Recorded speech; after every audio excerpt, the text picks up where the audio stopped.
저는 국민연금공단에 근무를 작년까지 하다가 올해 정년 퇴임을 하고 다시 이제 노후 준비 전문 강사로 또 재위촉을 받아서 지금 하고 있습니다. 이름은 강석기라고 합니다. 인사드리겠습니다. 예. 자, 제가 노후 준비에 대한 오늘부터 한 7차에 걸쳐서 여러분들하고 하여튼 얘기를 하는데요. 제가 미리 공지 드릴 사항을 좀 몇 가지를 얘기를 드리겠습니다. 예, 앉으세요. 예. 자, 제가 이 강의를 코로나 전에도 여기서 계속 도서관에서 협조를 얻어서 계속 했습니다. 했기 때문에 앞으로 아마 이 강의를 아마 계속 지속할 걸로 이제 저희들도 생각하고 있습니다. 근데 제가 여기서 강의를 하면은 강사료는 저희 공단에서 지급을 합니다. 그래서 뭐 여러분들께서 제가 강의를 여기 무료로 이렇게 강의를 들으시는 거에 대해서 뭐 부담은 절대 가질 필요가 없습니다. 왜? 공단은 국가기관이 아닙니까? 그죠? 국가에서 이런 강사 제도를 운영하기 때문에 그렇습니다. 그리고 국민들의 노후를 잘 준비를 할 수 있도록 도와드린다 이렇게 생각하시면 됩니다. 자, 그래서 제가 현직에 있을 때 또 그래 지금도 똑같습니다. 똑같은데 현직에 있을 때도 그랬지만은 상담도 다 해드립니다. 어떨 때 마치고 나서 뭐 30분, 1시간까지 막 상담하시는 분들도 있더라고요. 그래서 저희들이 이제 이렇게까지도 했습니다. 강의 시작 전에 미리 재 있는데 제가 거기에 핸드폰 전화번호 다 나가 있습니다. 그러면은 미리 재 있는데 내가 이런 거 한번 상담받고 싶다. 뭐 그렇게 하시면은 제가 근데 강의 전에 좀 시간을 좀 내줄 수 없느냐? 내드립니다. 그래서 강의 전에 어떨 때 뭐 보험도 상담해 드리고 그다음에 뭐 연금에 대해서 국민연금 그다음에 뭐 주택연금 뭐 하여튼 재무에 관한 전반적인 걸 다 상담을 해 드렸습니다. 그래서 그렇게도 해 드리고 또 심지어 지금은 뭐 그렇게 하기가 좀 어렵겠지만은요. 마치고 나면은 어떤 분들은 또 좀 식사할 때 같이 할 수 없느냐 뭐 이렇게 이제 또 얘기를 하시더라고요. 그래서 식사도 어떨 때 이제 같이 했어요. 근데 룰을 정했어요. 어떤 룰을 정했느냐 하면은 식사하시는 건 좋은데 저희들도 뭐 식사하면서 또 이런저런 얘기도 나누고 그죠? 좋은데 밥값은 본인이 부담하는 걸로 그렇게 했습니다. 그게 가장 좋더라고요. 왜? 그러면 강사 밥값을 내가 내야 되나? 뭐 또 막 그때는 또 사람들이 뭐 여러 명 막 이렇게 참석하는 경우도 있었어요. 그러면 누가 밥값을 내느냐? 뭐 이런 것도 부담이 되더라고요. 그래서 저희들은 각자 내도록 자기 밥값 자기. 근데 지금은 코로나래 갖고 뭐 식사하는 것도 굉장히 어렵지 않습니까? 아마 지금은 뭐 그거는 조금 제가 하시기는 조금 어려울 것 같아요. 자, 그래서 하여튼 여러분들께서 노후를 어떻게 보낼 것인가 뭐 이 문제에 대해서 제가 얼마 전에도 범어도서관에서 강의를 했더니만은요 한 분이 전화가 왔어요. 상담을 좀 하재요. 그래서 제가 만났습니다. 그분을 만나고 제가 깜짝 놀랐어요. 연세가 91살이었어요. 제가 그때 범어도서관에서 상속에 대한 강의를 했었어요. 상속과 정려에 대한 강의를 했는데 그래서 제가 놀래갖고 아니 만나서 제가 목소리 들었을 때는 나이를 모르겠더라고요. 근데 만나서 보니까 91살이었어요. 아니 근데 제 강의를 들었습니까? 제 강의를 들은 분에게 부탁을 받고 저를 만나서 상담을 하면 도움이 되지 않을까? 제가 그분하고 2시간을 상담을 했습니다. 마지막 가시면 이분이 너무 고마워갖고 돈을 2만을 꺼내주더라고요. 그래서 제가 절대 받을 수 없습니다. 이거 받아서도 안 되고. 그래도 그러면 다음에 전화 또 올 것 같아. 하여튼 뭐 그런 것도 있습니다. 자, 제가 오늘 먼저 그 서두에 얘기를 드리고요. 꼭 제가 한 가지 부탁드릴 거는 오늘 강의를 신청하시고 아마 뭐 여러 가지 사정이 있어서 뭐 조금 늦으신 분들도 있고 아마 그래서 이렇게 늦으시는데 사실은요. 오늘 강의 신청하시고 제가 SNS로 제 지인들인데 보냈더니만요. 이 강의를 듣고 싶대요. 그런데 신청을 해야 됩니다. 그리고 또 요새 코로나 때문에 이 많은 인원을 못 하거든요. 그래서 제가 인원이 한정이 돼 갖고 좀 곤란하다. 근데 혹시 자리가 비면은 제가 연락을 드리겠다. 막 이렇게 얘기를 했거든요. 그래서 여러분들께서 참석이 만약에 안 된다 그러면은 문자라도 꼭 주세요. 그러면 그분들이라도 참석을 하시는 게, 저는 가장 원하는 거는 한 번도 안 빠지고 끝까지 참석하는 게 가장 좋은 거고, 그게 안 되신다면은 미리 사정이 있을 수 있지 않습니까? 그럼 연락을 주시면은 오늘 빠지는 분이 좀 있으니까 그분들이 연락하시면은, 제가 그분들한테 미안하더라고요. 전화가 참 많이 왔었어요. 많이 왔었는데 제가 다 좀 곤란할 것 같아 막 이렇게 얘기하고 넘어갔습니다. 자, 그래 그 부분을 꼭 좀 부탁을 드리고요. 자, 제가 강의 순서를 보시면은 7번을 강의가 있는데 7번 강의 제가 내용을 간단하게만 소개를 하고 오늘 강의를 진행하도록 그렇게 하겠습니다. 자, 제 소개는 그 한번 글씨가 좀 작아갖고 정말 죄송합니다. 제가 죄송한데 보시면은 유튜브를 제가 거기에 유튜브에도 동영상이 한 20개 정도 올라가 있습니다. 이래 보시고 꼭 들을 만하신 것도 좀 있는데 한번 꼭 들어주시기 바라고요. 강석기 노후TV라고 치면은 다 나옵니다. 그래서 한번 참고해 보시고요. 자, 그 다음에 이런 제목 주로 하는데 제가 주로 공기관, 대기업 이쪽으로 노후를 준비하는데 어떻게 준비하면 좋을까? 이런 내용을 주로 많이 강의를 하고 있습니다. 자, 오늘 첫째 시간에는 이걸 하고요. 그래서 은퇴는 인생의 새로운 시작이다. 이런 내용하고 준비해야 될 6가지. 뭐가 있느냐? 그 다음에 사실 노후 준비에 그래도 돈 문제더라고요. 자, 돈을 준비하는 기본 원칙 4가지를 제가 얘기를 드리겠습니다. 자, 두 번째 시간에는 건강보험과 요양보험 얘기를 드리는데요. 사실 지금 건강보험이요, 지금 상당히 이 사회에 문제가 많이 되고 있습니다.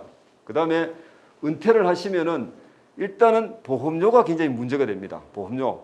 자, 안 내는 방법이 뭐냐? 여러분 다 아시지 않습니까? 피부양자가 되는 겁니다. 피부양자. 잔여풀을 올린다는 겁니다.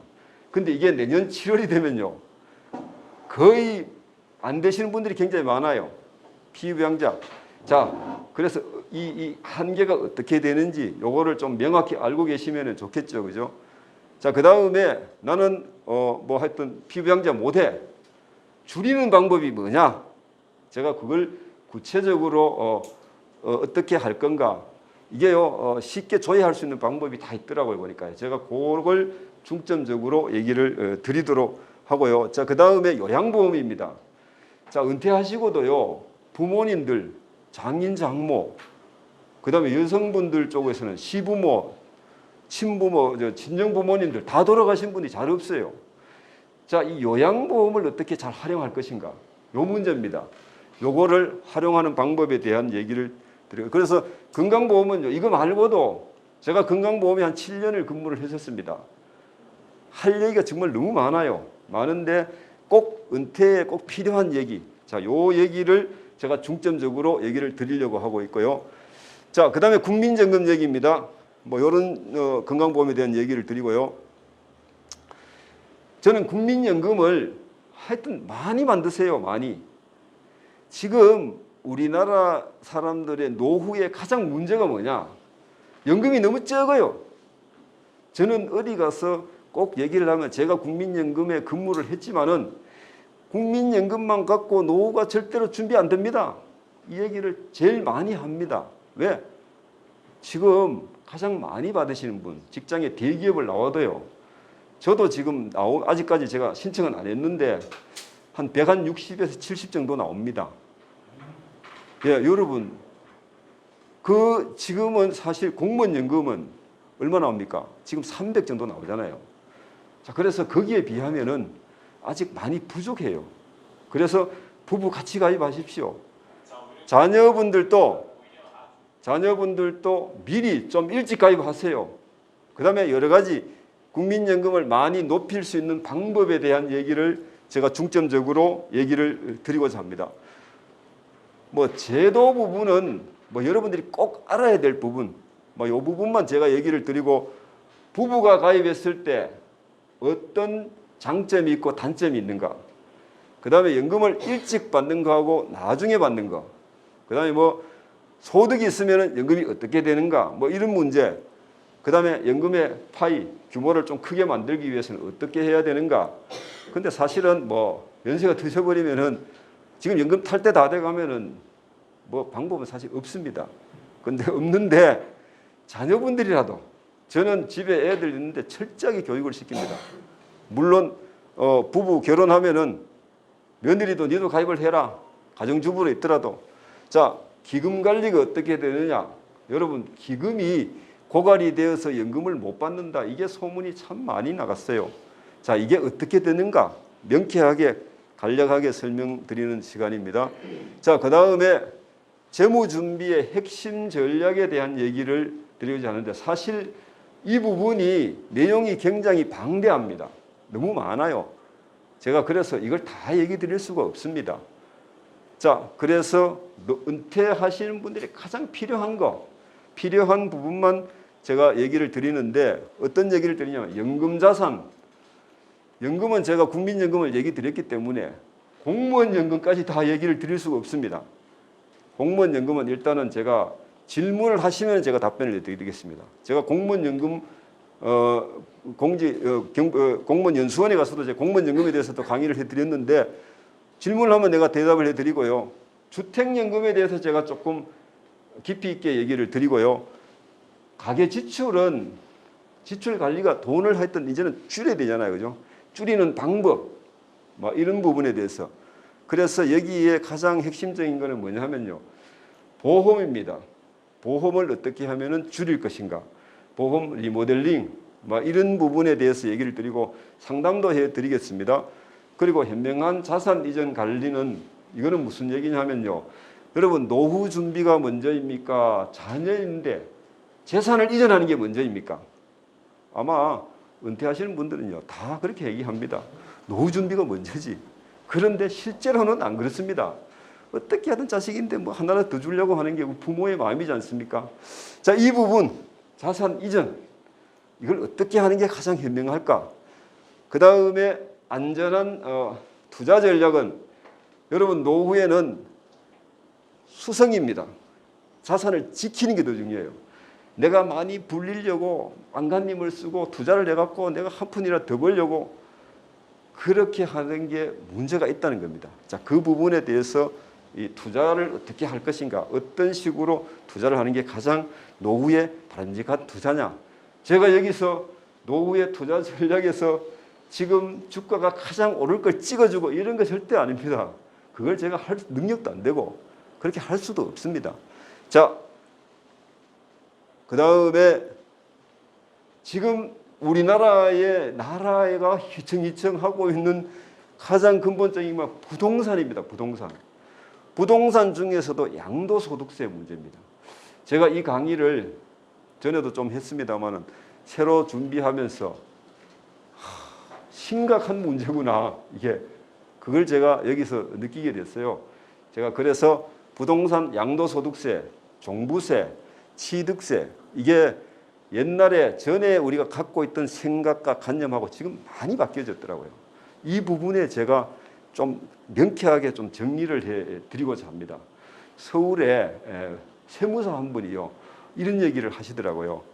우리는 지금 집을 팔면은 그냥 아무 생각 없이 파는 경우가 있어요. 근데 실제로 그분이 다니는 회사 모임에서 회장이라 그러는 분이 자기가 집을 팔았는데 내가 양도소득세가 얼마인지 좀 알아도 그리고 같은 회원인 세무사인데 물었다는 얘기입니다. 그런데 여러분 팔고 나서 얘기하면 아무 소용이 없어요. 팔기 전에 얘기를 해야 되는 겁니다. 근데 왜 그러면 그 회장이라고 하는데 집을 팔고 나서 얘기를 했냐면요. 옛날 생각을 한 겁니다. 옛날. 우리는 부동산에 관해서 일반인들이 잘 모르잖아요. 바쁘다 보니까요. 그러니까 그분이 집이 다주택이에요. 집이 두 채 있었는가 봐요. 두 채 있었는데 팔면은 양도소득세 한 1억 정도 나오겠지. 이런 생각을 한 겁니다. 근데 세무사가 옆에서 그냥 얼추 계산을 해도요. 5억 이상 나오더래요. 그래서 아이고 회장님 큰일 났습니다. 뭔데? 양도소득세가 5억이 나온다. 근데 이분이 집 가격이 12억이었답니다.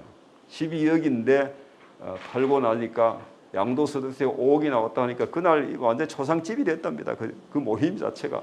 지금 그런 세상이 되어버린 겁니다. 그죠? 자, 그래서 제가 부동산 양도소득세, 제가 여기서 다주택자들하고 임대소득까지 제가 얘기를 다 할 수가 없어요. 왜? 너무 복잡하더라고요. 너무 복잡. 양포사라 그래갖고 양도소득세도 포기한 세무사, 이거 양포세라 그러거든요. 양포사라 그럽니다. 자, 제가 그것까지 얘기 다 못해요. 못하고 제가 얘기하고자 하는 포인트는 짧은 시간에 여러분들하고 나눌 수 있는 얘기는 집이 한 채인 경우. 한 채인 경우도 지금 골치 아프더라고 제가 보니까. 한 채인 경우에 양도소득세를 내가 안 물고 1주택, 1세대 1주택 비과세죠. 그죠? 비과세인 분이 집을 옮겨. 너무 지금 복잡하게 돼 있더라고요. 옮기는 경우가 많잖아요. 그 다음에 내가 분양을 받아. 골치 아픈 게 많더라고요. 지금요. 옛날하고 틀렸더라고요. 너무너무 달라졌더라고요. 제가 그 부분, 그래서 그쪽에 좀 얘기를 포인트를 맞춰서 얘기를 드리고자 합니다. 1세대 1주택 비과세, 일시적 2주택. 집을 우리가 나는 두 채 가질 생각은 없어. 근데 옮기는 경우가 있다는 거죠. 자, 이럴 경우에 조심해야 될 게 뭐냐? 그다음에 집 가격이 올라가고 고가가 돼요. 1세대 1주택은 장기 보유 특별 공제 그런 게 있어요. 집 가격이 높으면요. 장기 보유 특별 공제를 이걸 받아야 돼. 이거 안 받으면요. 나중에 집을 팔면 양도소득세가 엄청나게 많이 나온다는 얘기입니다. 자, 이게 어떻게 변화되어 가는지 이걸 뭐 우리가 아시면 종부세, 취득세 지금 세 가지입니다. 다른 거는 뭐 신경 쓸 거 없습니다. 양도소득세, 종부세, 취득세 이 세 가지에 대해서 제가 중점적으로 얘기를 드리고자 합니다. 자, 장수의 비결이 관계에 있더라. 노후에 사실 관계가 굉장히 중요하죠. 그죠? 제가 이 장수의 비결인 관계에 있는데 이 장수의 비결이 오래 사시는 분들이 다 보니까 관계가 좋더라 이런 얘기입니다. 그래서 우리가 관계를 중요시해야 된다. 그 다음에 관계가 이게 은퇴 후에 보면요. 은퇴 전에도 물론 남자와 여자와 관계가 많이 차이가 있어요. 근데 은퇴 후에 남자와 여자와 관계가 극명하게 차이가 있더라고요. 우리가 원인을 아시면은 내가 해결책이 나옵니다. 자, 그 부분을 좀 얘기를 드리고 부부관계의 비결이 도대체 뭔지, 그 다음에 자녀와의 관계, 은퇴 후에는 또 자녀와의 관계도 굉장히 중요합니다. 이 부분에 대해서 좀 깊이 있게 다루고자 합니다. 자, 마지막은 우리가 현명한 상속과 증여입니다. 여러분, 상속과 증여에서 핵심은 뭐냐? 저기는 너무 많은 얘기가 많아요. 많은데 세금 부분하고 분쟁의 문제입니다. 세금 부분. 자, 세금은 재산이 많아야 돼요. 재산이. 근데 우리는 뭐 거의 대다수가 보통 사람들 아닙니까? 그죠? 그래서 저는 상속의 세금 부분은 일반 사람들에게 또 꼭 필요한 얘기, 요 얘기를 드리고, 분쟁은 안 그렇더라는 얘기입니다. 분쟁은 모든 가게에 다 분쟁이 있더라. 분쟁을 줄이려면은 뭘 해야 될 것인가? 뭐 그 부분에 대해서 제가 얘기를 드리는 방법으로 그렇게 강의를 진행하고자 합니다.